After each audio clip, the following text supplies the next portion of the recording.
In our final lesson for Unit 4.1 on rotation, I want to leave you with one last challenge problem. And it goes something like this.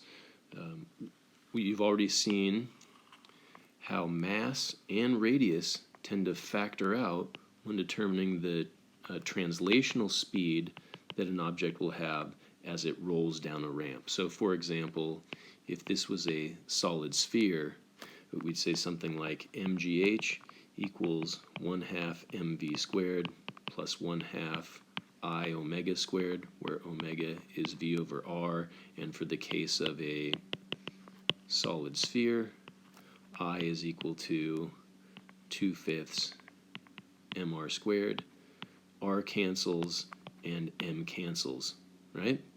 So it's not so much the mass or radius that determines if you were to race a small solid sphere with a very large solid sphere. As long as they're both solid spheres, they'll reach the bottom of the ramp in the same amount of time, and they'll both have the same translational speed when they get to the bottom. The challenge problem I want to offer to you is a case in which mass cancels out, but radius doesn't so much cancel out. And that would happen if you were to roll an object like this down an incline. The object I have in mind is what we call a thick-walled cylinder. So we've seen the cylindrical shell or the hoop or the ring, but what if there's a stark difference between the inner radius and the outer radius of the cylindrical shape? Ooh, that's not the best picture. Anyway, I think you get the idea. If we have a thick-walled cylinder, can you show that the value of R1 and R2 have to be accounted for in determining the amount of time it takes to get to the bottom of the ramp, or the speed that it has when it gets to the bottom of the ramp? So let's backtrack a little bit and just picture this thick-walled cylinder. Maybe we'll picture it laying down on its side.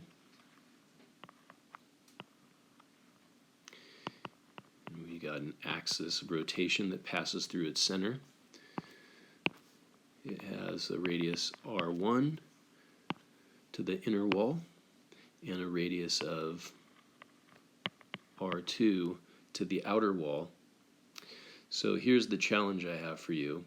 Can you develop an equation that describes how to calculate the rotational inertia of this shape? So we have things like 2/5 mr squared for solid spheres and 2/3 mr squared for hollow spheres, 1/12 ml squared when a rod is rotated about its center, etc. Right? So what's the equation for I in the case of the thick-walled cylinder? Now, a couple hints for you. One, we often start with the expression I equals the integral of r squared dm. So that's in play. Here's another hint I have for you. You should always picture what the dm looks like, and I'll offer a suggestion. Why don't you imagine starting with a hoop with the radius of r1, and then build on top of that another hoop with a slightly larger radius, and build on top of that yet another hoop or ring or cylindrical shell with even greater radius, until finally you work your way out to the very last cylindrical shell that can build up this thick-walled cylinder. Of course, you'd be missing this shaded area, right? That doesn't contribute to any inertia or mass of this object because it's at least partially hollowed out. Okay, so there's one hint. Start with that. Picture the dm as a very thin-walled cylindrical shell, and several thin cylindrical shells stacked together can make a thick cylinder. And then the other hint I have for you would be to look it up. Check your textbook.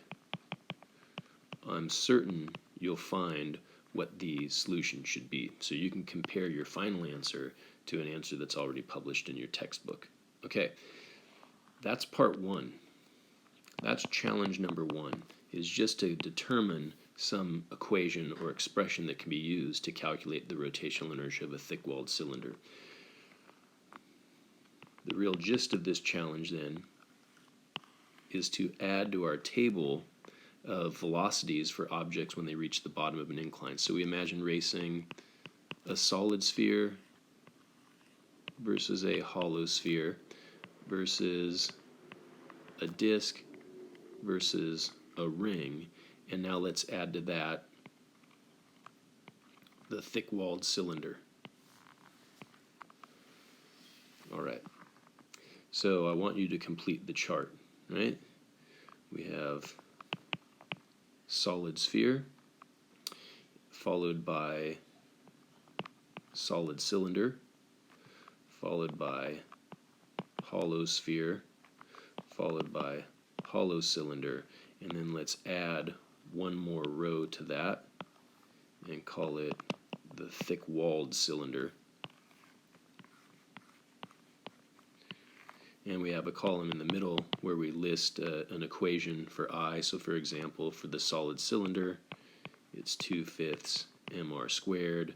For the, solid sphere, 2/5 mr squared. For the solid cylinder, it's 1/2 mr squared, etc. You fill out the rest of these. In particular, use part one of this challenge question to come up with an expression for I for the thick-walled cylinder, and from there then determine the value of the speed when it reaches the bottom. I think this came out to 10/7 of GH, and refer back to the other video where we determined all these values, and this is your final challenge question to find out what would be the speed of a thick-walled cylinder. You will find that R1 and R2 do not cancel out of your derivation either for I or for V. Good luck.